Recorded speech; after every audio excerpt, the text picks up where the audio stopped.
전국에 400개가 넘는 매장을 거느린 외식 프랜차이즈가 있었습니다. 연 매출 1,000억 원을 넘기며 승승장구하던 기업이었습니다. 그런데 이 회사의 경영권이 넘어간 가격은 단돈 2억 원이었습니다. 서울 원룸 전세보다 싼 값에 전국구 브랜드의 주인이 바뀐 겁니다. 바로 연안식당과 마포갈매기를 운영하던 DDE&F 이야기입니다. 줄 서서 먹던 국민 맛집은 어쩌다 이 지경이 됐을까요? 400개 매장은 정말 다 문을 닫은 걸까요? 그리고 52억 원을 투자한 사람은 왜 2억 원짜리 신참에게 자리를 빼앗긴 걸까요? 지금부터 그 비밀을 파헤쳐 보겠습니다.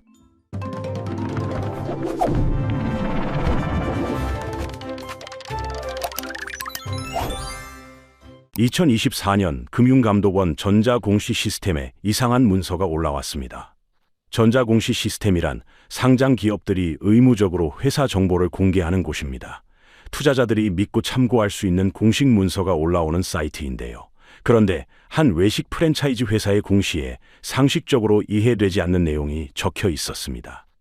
신임 임원의 지업란에 모험가라고 써 있었던 겁니다. 또 다른 임원의 직업란에는 사기꾼 추적자라고 적혀 있었고, 부서명은 영화 제목인 Catch Me If You Can이었습니다. 장난처럼 보이지만 이건 대한민국 증권시장의 공식 문서입니다.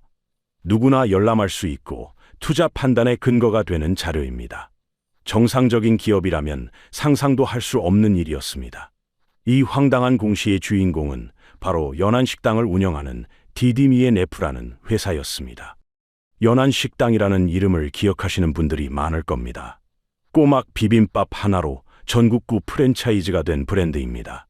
주말이면 대기줄이 기본이었고 서민들의 외식 선택지에서 빠지지 않던 이름이었습니다. 여기에 마포 갈매기라는 고깃집 브랜드까지 더해지면서 DDE&F는 외식업계의 신흥 강자로 떠올랐습니다. 2010년대 중반 이 회사의 상승세는 거침없었습니다. 2017년에는 주식시장에도 상장하며 화려한 전성기를 누렸습니다. 그런데 지금 이 회사의 주식은 거래 정지 상태입니다. 2025년 4월 기준으로 법원은 파산 선고 준비에 들어갔습니다. 상장 폐지란 주식시장에서 퇴출당하는 것을 말합니다. 더 이상 이 회사의 주식을 사고 팔 수 없게 된다는 뜻입니다. 전성기 시절 회사의 시가총액은 수백억 원대를 오갔습니다. 시가총액이란 회사의 모든 주식을 현재 가격으로 합산한 금액입니다. 쉽게 말해 회사의 전체 가치를 나타내는 숫자인데요. 그런데 경영권 인수 가격이 고작 2억 원이었습니다. 매장 하나당 가치가 50만 원도 안 된다는 계산이 나옵니다. 동네 치킨집 권리금보다 싼 값입니다. 더 충격적인 건 이 자리를 빼앗긴 사람이 52억 원을 투자한 최대 주주였다는 사실입니다. 52억 원을 쏟아부은 사람이 2억 원짜리 신참에게 밀려난 겁니다. 도대체 무슨 일이 벌어진 걸까요? 이 미스터리를 풀려면 시간을 거슬러 올라가야 합니다. 연안식당이 어떻게 성공했고 무엇이 이 회사를 무너뜨렸는지 처음부터 살펴봐야 합니다. 그리고 52억 원이 2억 원에 무릎 꿇은 비밀은 7장에서 자세히 밝혀집니다. 우선 이 회사의 성공 비결부터 들여다보겠습니다. 연안식당이 성공한 비결은 단순했습니다. 꼬막 비빔밥이라는 단일 메뉴에 올인한 전략이었습니다. 한 가지 음식만 집중적으로 파니까 전문성이 높아졌고 조리 과정도 단순해져서 전국 어디서나 같은 맛을 낼 수 있었습니다. 프랜차이즈 확장에 딱 맞는 공식이었던 거죠. 창업자 이범택 대표는 20살에 포장마차로 장사에 뛰어들었습니다. 유명 맛집에서 주방 보조로 3년간 일하며 실력을 쌓은 뒤 자기 사업을 시작했습니다. 2008년 광우병 파동으로 소고기 소비가 급감했을 때 돼지고기 전문점 신마포 갈매기를 내놓았습니다. 남들이 위기라고 할 때 기회를 잡은 겁니다. 가성비 좋은 갈매기살 메뉴와 빠른 회전율, 그리고 깔끔한 인테리어로 젊은 층의 폭발적 지지를 이끌었습니다. 2017년 론칭했을 때도 마찬가지였습니다. 원래 꼬막 요리는 특별한 날에나 먹는 고급 음식으로 여겨졌습니다. 전라남도 벌교까지 가야 제대로 된 꼬막을 맛볼 수 있다는 인식이 있었는데요. 연안식당은 이걸 서울 한복판에서 일상의 한 끼로 바꿔놓았습니다. 가격은 부담 없이 맛은 전문점 수준으로 만든 겁니다. 이 조합이 폭발적인 반응을 얻었습니다. 론칭 9개월 만에 160개 가맹 계약을 따냈고 1년 만에 100호점을 돌파했습니다. 이범택 대표는 전라남도 벌교와 보성 지역의 꼬막 산지를 직접 발로 뛰며 연간 수급 체계를 만들었습니다. 보성군과 양해각서까지 체결해서 안정적인 공급망을 확보했습니다. 매장 하나당 한 달에 800kg 넘는 꼬막을 소화할 정도였습니다. 이 정도면 대단한 성공 스토리처럼 보입니다. 그런데 문제는 그 메뉴의 주재료가 하필 꼬막이었다는 점입니다. 꼬막은 돼지고기나 소고기와 근본적으로 다릅니다. 고기는 냉동해서 몇 달이고 보관할 수 있습니다. 오늘 안 팔리면 내일 팔면 되고 이번 달에 안 팔리면 다음 달에 팔면 됩니다. 하지만 꼬막은 그렇게 할 수가 없습니다. 신선도가 생명인 해산물이기 때문입니다. 유통기한이 짧고 보관 조건도 까다롭습니다. 한번 상하기 시작하면 되돌릴 방법이 없습니다. 프랜차이즈 본사는 전국의 가맹점에 식재료를 공급해야 합니다. 수백 개 매장에 꼬막을 안정적으로 공급하려면 대량으로 미리 사둬야 합니다. 제철의 물량을 확보해 두지 않으면 가격이 치솟거나 아예 구하지 못하는 상황이 벌어집니다.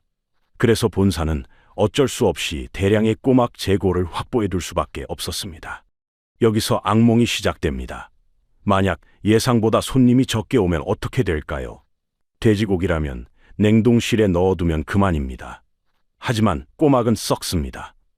팔리지 않은 재고는 단순한 손실이 아닙니다.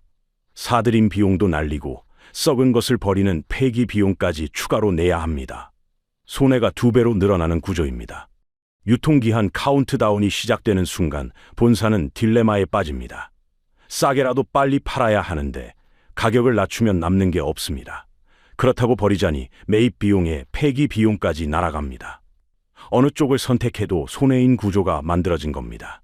이런 위험은 사업이 잘 될 때는 보이지 않습니다. 매장마다 손님이 북적이면 꼬막이 아무리 많아도 다 소화가 됩니다. 문제는 매출이 흔들릴 때 드러납니다. 그렇다면 이 회사의 전성기는 어느 정도였을까요? 연안식당의 전성기는 정말 눈부셨습니다. 줄 서서 먹는 맛집이라는 타이틀이 전국 단위로 붙은 프랜차이즈는 흔치 않습니다. 연안식당은 드문 성공 사례였습니다. 마포 갈매기만으로 전국 430개 매장을 돌파했고 연안식당까지 합치면 전성기에는 전국 매장 수가 400개를 훌쩍 넘겼습니다. 숫자로 보면 더 놀랍습니다. 연 매출은 2019년 기준으로 1253억 원을 기록했습니다. 1000억 원이 넘는 매출을 올리는 외식 프랜차이즈는 손에 꼽힙니다. 영업이익도 40억 원 흑자를 냈습니다. 2017년에는 코스닥 시장에 상장해서 투자자들의 주목도 받았습니다. 코스닥이란 중소기업과 벤처기업이 주로 상장하는 주식시장입니다. 여기에 이름을 올렸다는 건 그만큼 성장 가능성을 인정받았다는 뜻이었습니다. 창업을 꿈꾸는 사람들 사이에서도 연안식당은 인기 매물이었습니다. 창업 비용 대비 수익이 좋다는 소문이 돌았습니다. 본사 입장에서는 가맹비와 식재료 판매로 안정적인 수익을 올릴 수 있었고 가맹점주들은 유명 브랜드 덕분에 손님 걱정을 덜 했습니다. 서로 윈윈하는 구조처럼 보였습니다. 디디미앤에프는 연안식당과 마포갈매기 외에도 여러 브랜드를 운영했습니다. 백제원이라는 고급 한정식 브랜드가 대표적입니다. 접대용 식사나 특별한 날 가족 모임에 어울리는 고급 브랜드였습니다. 이런 고급 브랜드들은 직영점 위주로 운영됐습니다. 직영점이란 본사가 직접 운영하는 매장을 말합니다. 가맹점과 달리 모든 비용을 본사가 부담합니다. 임대료와 직원 월급, 그리고 관리비 등 매달 나가는 돈이 상당했습니다. 잘 나갈 때는 이게 문제가 안 됩니다. 매출이 좋으면 고정비를 충분히 감당할 수 있으니까요. 오히려 직영점은 품질 관리가 쉽다는 장점이 있었습니다. 본사가 직접 운영하니까 서비스 수준을 일정하게 유지할 수 있었습니다. 브랜드 이미지 관리에도 도움이 됐습니다. 꼬막 대량 구매도 마찬가지였습니다. 많이 사니까 단가를 낮출 수 있었습니다. 공급업체와 협상력도 생겼습니다. 안정적인 물량을 보장해주는 대신 좋은 조건을 받아낼 수 있었습니다. 하지만 이 화려한 성공 뒤에는 숨겨진 약점들이 있었습니다. 앞서 말한 꼬막이라는 재료의 특수성과 대량 재고 운영의 위험, 그리고 고정비가 높은 직영점 구조입니다. 이런 요소들은 잘 나갈 때는 강점으로 작용했습니다. 많이 사니까 싸게 살 수 있었고, 직접 운영하니까 품질 관리가 쉬웠습니다. 문제는 이 강점들이 위기 때는 정반대로 작용한다는 점이었습니다. 대량 구매는 대량 손실로 바뀔 수 있었습니다. 직영점의 고정비는 매출이 줄어도 똑같이 나갔습니다. 성공의 공식이 실패의 공식으로 뒤집힐 수 있는 구조였던 겁니다. 다만 그때는 아무도 이런 위험을 심각하게 생각하지 않았습니다. 매출은 계속 늘었고 매장은 계속 늘어났으니까요. 그리고 그 위기는 예고 없이 찾아왔습니다. 2020년 초 전 세계를 뒤흔든 팬데믹이 시작됐습니다. 코로나19는 외식업계의 핵폭탄과 같았습니다. 사람들이 모이는 것 자체가 금기가 되면서 식당 매출은 절벽으로 떨어졌습니다. 연안 식당도 예외가 아니었습니다. 주말마다 줄을 섰던 손님들이 사라졌습니다. 영업시간 제한까지 걸리면서 저녁 장사도 막혔습니다. 그런데 진짜 문제는 코로나 자체가 아니었습니다. 위기 상황에서 드러난 회사의 약한 체력이 문제였습니다. 쉽게 말해 한 대 맞고 일어날 힘이 없었던 겁니다. 매출 그래프는 급락하는데 매달 나가는 고정비는 그대로였습니다.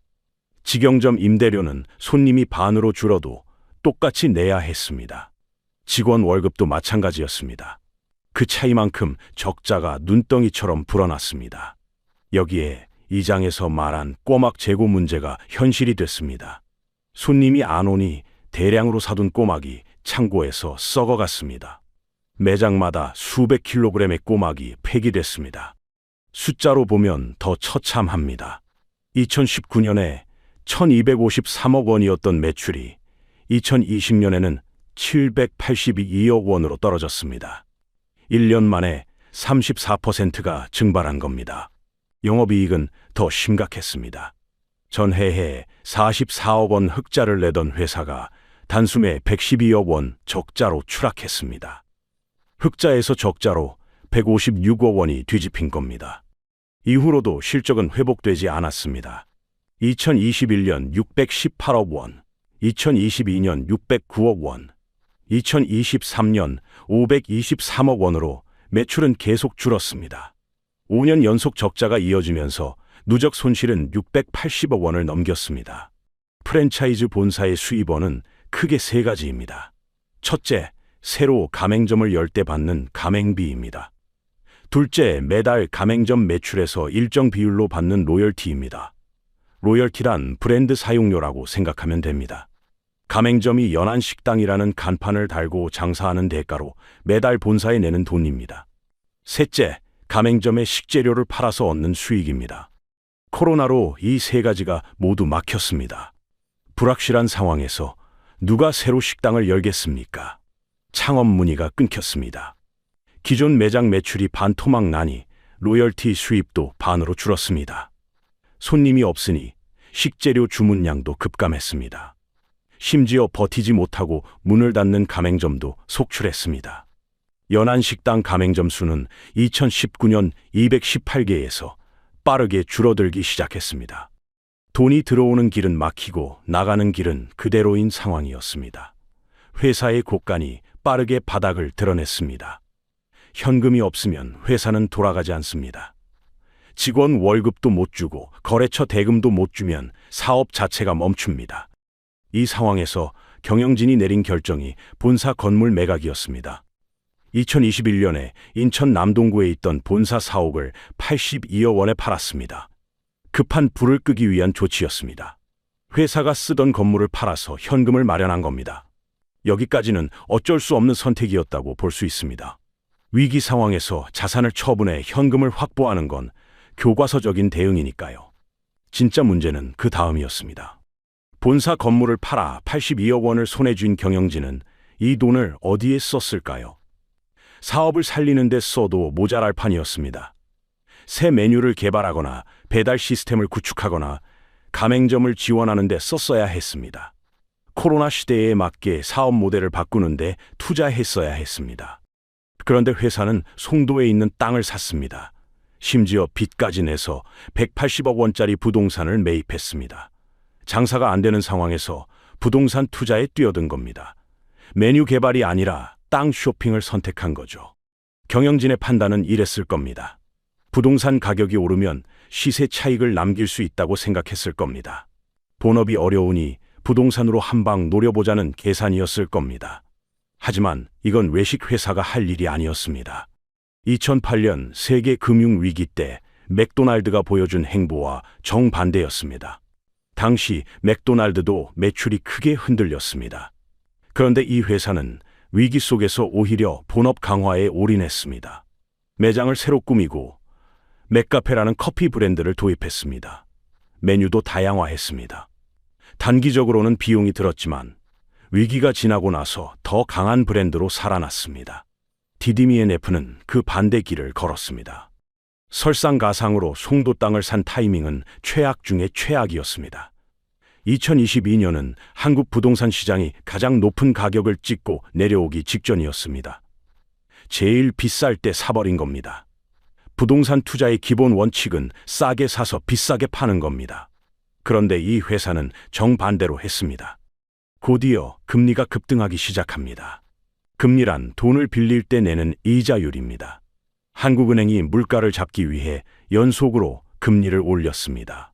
2021년에 0.5%였던 기준금리가 2023년에는 3.5%까지 치솟았습니다. 7배나 오른 겁니다.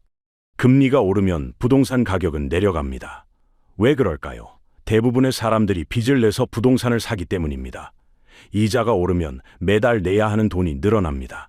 부담이 커지니까 사려는 사람이 줄어들고 그러면 가격이 내려갑니다. 반대로 금리가 내리면 부동산 가격이 오르는 것도 같은 원리입니다. 디디미앤에프에게 금리 인상은 두 가지 측면에서 타격을 줬습니다. 첫째, 180억 원에 산 송도 땅의 가치가 녹기 시작했습니다. 둘째, 이 회사도 빚을 내서 땅을 사으니 이자 부담이 확 늘어났습니다. 원래도 현금이 부족한 상황이었는데 갑자기 이자까지 더 내야 하니 숨이 막혔습니다. 결국 이 회사는 송도 땅을 2년도 안 돼서 다시 팔아야 했습니다. 2024년에 매각했는데 가격은 산값 그대로인 180억 원이었습니다. 본 전치처럼 보이지만 실상은 달랐습니다. 2년간 낸 이자 비용이 있었습니다. 부동산 중개 수수료도 있었습니다. 취득세와 양도세 같은 세금도 냈습니다. 이것들을 다 합치면 수십억 원의 손실이었습니다. 본업도 살리지 못하고 부동산에서도 돈을 잃은 겁니다. 회사는 이제 진짜 벼랑 끝에 몰렸습니다. 회사가 휘청거리자 이상한 일이 벌어집니다. 망해가는 회사의 주식을 누군가 대량으로 사들이기 시작한 겁니다. 상식적으로 이해가 안 되는 행동이었습니다. 곧 휴지 조각이 될 것 같은 주식을 왜 사는 걸까요? 여기서 한 인물이 등장합니다. 김상훈이라는 개인 투자자입니다. 1978년생의 전업 투자자인 그는 2022년 6월부터 디디미앤에프 주식을 사기 시작했습니다. 그의 이력은 독특했습니다. 스위스 호텔 학교를 졸업했고 미국과 일본과 홍콩 등에서 식음료 업계에서 일했습니다. 한국에 돌아와서는 커피 로스팅 공장을 10년간 운영하기도 했습니다. 식음료 업계를 잘 아는 사람이었습니다. 그는 처음에 주당 1,600원에서 1,900원 사이에 주식을 샀습니다. 그런데 주가가 계속 떨어졌습니다. 보통 사람이라면 손절매를 합니다. 손절매란 손해를 보더라도 더 떨어지기 전에 파는 걸 말합니다. 하지만 그는 오히려 더 샀습니다. 주가가 500원대로 떨어졌을 때도 계속 사들였습니다. 23번에 걸쳐 주식을 매수한 끝에 지분 5%를 넘기며 존재를 드러냈습니다. 지분 5%를 넘기면 금융감독원에 보고해야 합니다. 이 과정에서 그가 제출한 공시가 화제가 됐습니다. 1장에서 말한 그 황당한 공시의 주인공이 바로 이 사람이었습니다. 직업란에 모험가라고 적었습니다. 부서명에는 디딤대첩이라고 썼습니다. 주식 보유 목적에는 필사즉생, 필생즉사라고 적었습니다. 죽고자 하면 살고, 살고자 하면 죽는다는 이순신 장군의 말입니다. 나중에는 직위를 사기꾼 추적자로 바꿔 적기도 했습니다. 부서명은 영화 제목인 캐치 미 이프 유 캔으로 썼습니다. 워런 버핏의 명언까지 인용했습니다. 정직은 매우 비싼 선물이다. 싸구려 사람들에게 그것을 기대하지 마라 라는 문구였습니다. 투자자들 사이에서 그는 모험가좌라는 별명을 얻었습니다. 좌는 본좌에서 따온 말로 어떤 분야의 대가를 뜻하는 인터넷 용어입니다. 그의 논리는 이랬습니다. 회사가 어렵지만 연안식당이라는 브랜드 가치는 살아있다는 겁니다. 경영을 제대로 하면 되살릴 수 있다고 봤습니다. 그래서 주인이 되어 직접 회사를 바꿔보겠다는 생각이었습니다. 언론 인터뷰에서 그는 이렇게 말했습니다. 오랜 기간 식음료 업계에서 일했기 때문에 DDE&F에 투자한 것이라고요. 기존 최대 주주는 정담 유통이라는 회사였습니다. 그런데 이 회사가 대출 상환에 실패하면서 담보로 잡힌 주식이 강제로 팔렸습니다. 이걸 반대 매매라고 합니다. 주식을 담보로 돈을 빌렸는데 돈을 못 갚으면 그 주식이 자동으로 시장에 팔려버리는 겁니다. 이 과정에서 김상훈 씨가 자연스럽게 최대 주주 자리에 올랐습니다. 2023년 8월의 일입니다. 그가 투자한 총 금액은 52억 4,507만 원이었습니다. 문제는 그가 뛰어든 판이 생각보다 훨씬 복잡했다는 점입니다. 기존 경영진과 갈등이 시작됐습니다. 회사를 누가 이끌 것인지를 두고 진흙탕 싸움이 벌어졌습니다. 법원에 서로 고소하고 주주총회장은 아수라장이 됐습니다. 회사를 살리겠다고 들어왔는데 정작 싸움만 하는 상황이 된 겁니다. 드디어 도입부에서 던진 질문에 답할 차례입니다. 어떻게 52억 원을 투자한 사람이 2억 원의 자리를 빼앗겼을까요? 여기에는 자본시장의 냉혹한 논리가 숨어 있습니다. 경영권 분쟁이 한창이던 2024년에 결정적인 일이 터집니다. 무상감자와 제3자 배정 유상증자가 진행됐습니다. 말이 어렵습니다. 이해하기 쉽게 피자로 비유해 보겠습니다. 피자 한 판을 10조각으로 나눴다고 생각해 보세요. 김상훈 씨는 그중 5조각을 52억 원에 산 겁니다. 절반 가까이 가졌으니 회사의 주인이 됐습니다. 그런데 갑자기 회사가 이렇게 선언합니다. 앞으로 피자 한 조각 크기를 10분의 1로 줄이겠다고요. 이게 무상감자입니다. 감자는 주식 수나 가치를 줄이는 것을 말합니다. 무상이란 주주들에게 보상 없이 한다는 뜻입니다. 회사가 적자가 너무 많이 쌓이면 장부상 자본금을 줄여서 회계를 정리하는데 이때 쓰는 방법입니다. 문제는 이 과정에서 기존 주주들의 주식 가치가 쪼그라든다는 겁니다. 김상훈 씨가 가진 5조각은 이제 반 조각짜리 5개가 됐습니다. 52억 원어치의 주식 가치가 10분의 1로 쪼그라든 겁니다. 여기서 끝이 아닙니다. 회사는 새 피자 조각을 엄청나게 싼 가격에 만들어서 특정인에게 몰아줍니다. 이게 제3자 배정 유상증자입니다. 유상증자란 회사가 새 주식을 발행해서 돈을 받는 것입니다. 회사 입장에서는 자금을 조달하는 방법입니다. 제3자 배정이란 기존 주주가 아닌 특정한 사람에게만 준다는 뜻입니다. 보통 유상증자를 하면 기존 주주들에게 먼저 살 기회를 줍니다. 하지만 제3자 배정은 외부인에게 바로 주는 겁니다. 기존 주주 입장에서는 자기 지분이 희석되는 걸 막을 방법이 없습니다. 주당 381원의 새 주식이 발행됐습니다. 황정아라는 인물이 이것을 싹쓸이했습니다. 결과가 어떻게 됐을까요? 52원을 쓴 김상훈 씨의 지분은 6.74%로 쪼그라들었습니다. 반면 단돈 2억 원을 쓴 황정아 씨가 7.47%를 확보하며 새로운 최대 주주가 됐습니다. 52억 원이 재가 되고 2억 원이 왕관을 쓴 겁니다. 금융투자업계 관계자는 이렇게 말했습니다. 시가총액 220억 원인 회사에 단 2억 원을 투자하는 것만으로 최대 주주에 오를 수 있다는 것은 상식적으로 이해하기 어렵다고요. 게다가 현재 주가보다 현저히 낮은 가격의 주식이 대량으로 늘어나면서 기존 주주들의 피해가 커질 것으로 우려된다고 했습니다. 업계에서는 새 최대 주주가 기존 경영진 측 사람이 아니냐는 추측이 나왔습니다. 경영권 분쟁에서 밀리던 경영진이 외부인을 끌어들여 역전시킨 것 아니냐는 의혹이었습니다. 하지만 확인된 건 없습니다. 이 모든 게 법적으로 문제없는 절차였다는 게 더 충격적입니다. 감자와 유상증자는 상법에서 인정하는 정당한 기업 행위입니다. 절차만 지키면 됩니다. 자본시장의 규정을 교묘하게 활용하면 이런 일이 가능한 겁니다. 52억 원을 투자한 개인이 법의 테두리 안에서 모든 것을 잃을 수 있다는 걸 보여준 사례였습니다. 지금 이 회사의 상태를 정리해 보겠습니다. 2024년 3월 27일부터 주식 거래가 정지됐습니다. 회계법인이 감사 의견 거절을 내렸기 때문입니다. 감사 의견 거절이란 회계사가 이 회사의 재무제표를 믿을 수 없다고 선언하는 것입니다. 숫자가 맞는지 틀리는지 판단할 수 없다는 뜻이기도 합니다. 이 회사가 계속 사업을 할 수 있을지 불확실하다는 게 이유였습니다. 2024년 반기 기준으로 자본 잠식률이 133%를 넘었습니다.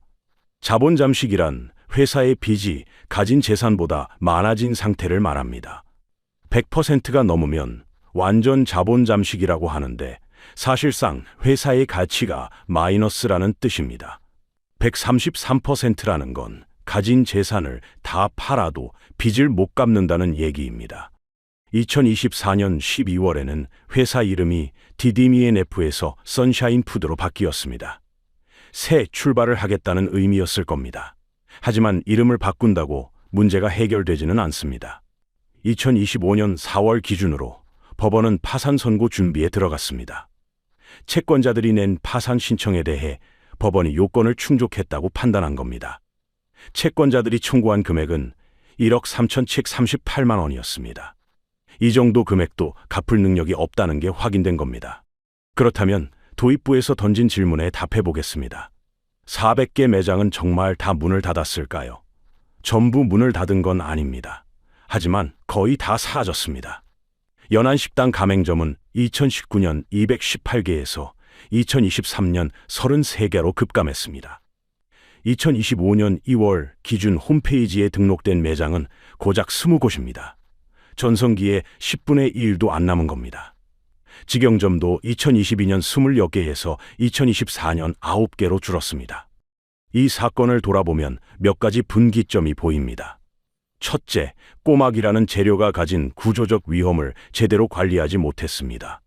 잘 나갈 때는 대량 구매가 강점이었지만 위기가 오자 대량 손실로 바뀌었습니다. 둘째, 코로나라는 외부 충격이 왔을 때 본업을 살리는 대신 부동산 투자라는 엉뚱한 선택을 했습니다. 외식 회사가 할 일이 아니었습니다. 셋째, 회사가 휘청거리자 자본시장의 냉혹한 논리가 작동했습니다. 52억 원을 투자한 사람이 2억 원에 밀려나는 일이 법의 테두리 안에서 벌어졌습니다. 가맹점주들의 상황도 생각해 봐야 합니다. 본사가 흔들리면 가맹점도 안전하지 않습니다. 식재료 공급이 불안정해지고 브랜드 이미지에 금이 가면 손님도 줄어듭니다. 창업할 때 수천만 원에서 억 단위 돈을 투자한 사람들입니다. 본사의 잘못된 판단 때문에 이들도 피해를 봤습니다.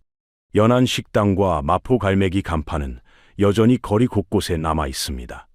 하지만 그 뒤의 주인은 완전히 바뀌었습니다. 창업자 이범택 대표가 만들었던 회사는 이제 껍데기만 남은 상태입니다. 줄 서서 먹던 그 맛집의 결말치고는 너무 허무합니다. 1,000억 원대 매출 기업이 2억 원에 팔린 DDMENF 사태입니다. 이 사건은 단순한 외식업체의 몰락이 아닙니다. 사업 구조의 취약함과 경영진의 판단 착오, 그리고 자본시장의 비정한 논리가 맞물려 만들어낸 복합적인 비극입니다. 우리에게 주는 교훈은 분명합니다. 잘 나갈 때 보이지 않는 위험이 위기 때 드러납니다. 본업이 흔들릴 때 엉뚱한 곳에서 한 방을 노리면 더 큰 화를 부릅니다. 그리고 주식시장에는 법의 테두리 안에서도 누군가의 돈을 증발시킬 수 있는 규칙이 존재합니다.